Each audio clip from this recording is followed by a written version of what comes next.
اللہ اس گناہ کو نہیں بخشے گا کہ کسی کو اس کا شریک بنایا جائے، اور اس کے سوا اور گناہ جس کو چاہے گا بخش دے گا، اور جس نے اللہ کے ساتھ شریک بنایا تو بے شک وہ رستے سے دور جا پڑا۔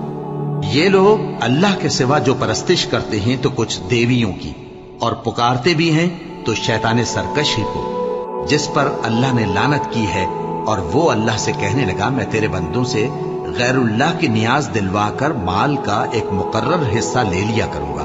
اور ان کو گمراہ کرتا اور انہیں امیدیں دلاتا رہوں گا، اور یہ سکھاتا رہوں گا کہ جانوروں کے کان چیرتے رہیں، اور انہیں سمجھاتا رہوں گا تو وہ اللہ کی بنائی ہوئی صورتوں کو بگاڑتے رہیں گے۔ اور جس شخص نے اللہ کو چھوڑ کر شیطان کو دوست بنایا وہ صاف صاف گھاٹے میں رہا۔ وہ ان کو وعدے دیتا ہے اور امیدیں دلاتا ہے، اور جو کچھ شیطان انہیں وعدے دیتا ہے وہ دھوکہ